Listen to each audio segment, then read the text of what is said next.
thank you guys so much for watching another episode of It's Mo Time. This time I have my mama with me, Miss Maxine Robinson. All right, just to start out, I want to play a fun little game. Hurricane or earthquake? Hurricane. You said that a little bit too excited. I don't know, earthquake, because it sounds a little scary. Flood or drought? Flood. At least you can have a boat and just keep flying, boating somewhere. Sweet potato pie or red velvet? Red velvet. Would you have ever imagined yourself being in the space that you're currently in? I always wanted to have children. There was 5 of us in my family, and I wanted to have 5. But of course, after getting married and looking at the whole situation of marriage, finances, things that you want to do in life, I decided I really only 2 was fine. So I'd always wanted to have a girl first, okay, and I thank God for the blessings of that. So. Have you always imagined you'd be a teacher? I didn't. I always wanted to be a teacher. When I graduated from high school, one of the things I put in my yearbook was be a teacher. That was the first thing. A nurse, and then also a computer geek. I don't know where that came from, but You don't know anything about computers. But when I went to college, it was in the early '80s. It was all about the money. So I graduated, after taking a lot of math courses, thinking I was going to go into computers, but I graduated with economics and business degree, and I was able to work on Wall Street with the top investors, making good money and everything like that. But that wasn't the end all for me. I felt as though I was working and making money, but it wasn't fulfilling. So I thought maybe I needed to do that teaching thing that I always wanted to do. Have you found that over your years that chasing money versus chasing your true happiness have always conflicted?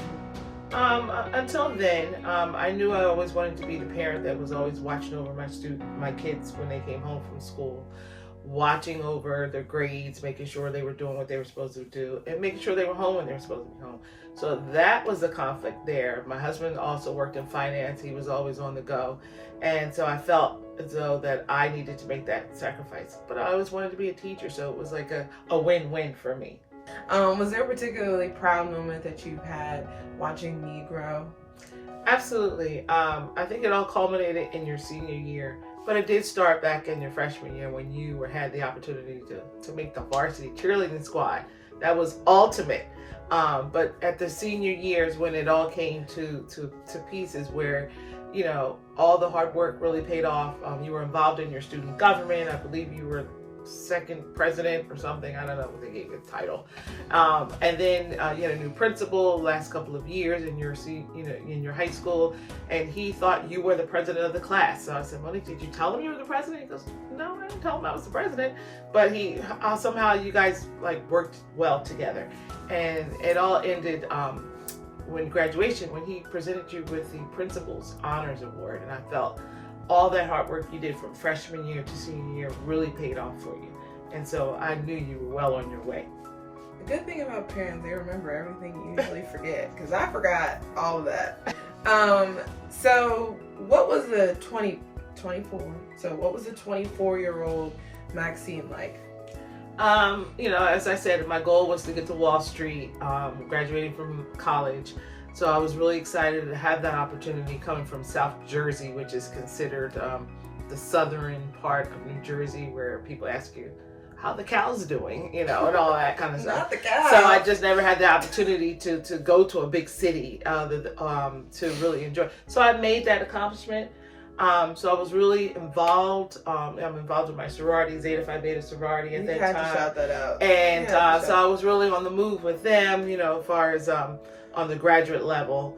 And so, life was good then. But I knew once I had children that I had to, calm it down. So I was on the move when it was the opportunity. And then after that, I, became the mother and wife that I was expected to be. What are some positive things and words of encouragement that you would give to some of those 24-year-olds that are out there? I'm kind of like you. I hear your stories saying how I wanted to do business, I was chasing after the money, or I wanted to do this, I was chasing the money, but my true passion was this. Well, Well, one of the things I always tell students when they even come back to visit me, my students who I've had over the years, this marks my 20th year of teaching, so I've actually seen students come back, tell me what they're doing, sharing with me, or as they're graduating, come to me and say, I don't know what I'm doing, but I know Mrs. Robinson is going to tell me what to do. But I don't. I just tell them to make some small-time goals for themselves. Even though you may have a goal at the end where you want to be, there's going to be trials and tribulations to get there. But if you make those small-time goals, and even if you don't make any, some of them on the list, at least you're striving to the end. And there are going to be some, some times where things don't work out. But I think if you start putting your ideas on paper, it makes it a little bit easier to come true for you.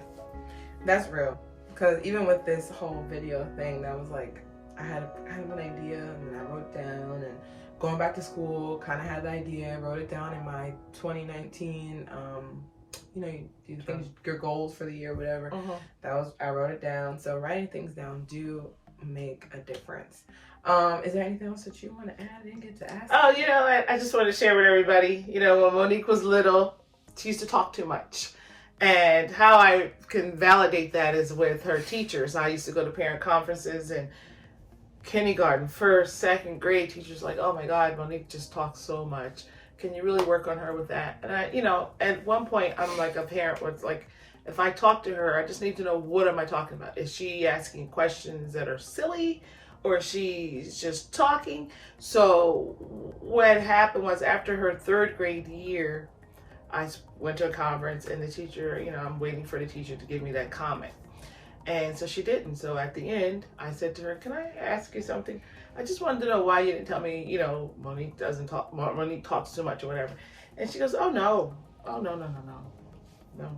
She said, when Monique talks, I make sure that her energy is well driven in another direction, or I'll give her things to do or whatever. She goes, oh no, we never stifle a child for that. And I said, especially if it's not a silly question. I said, yeah, but I understand as a teacher myself that you never drown out a kid when they're asking questions, because education is beyond the textbook sometimes, and teachers need to understand that. And so I just wanted to share that she started this way back in kindergarten, although she's here in her position. But it's just interesting how things work out. You really made a really great point when you said education is beyond the textbook, because even now this whole conversation is an educational point for someone who may be watching. That's so true. It's beyond the classroom, it's beyond the textbook. Sometimes it's in a video like this one.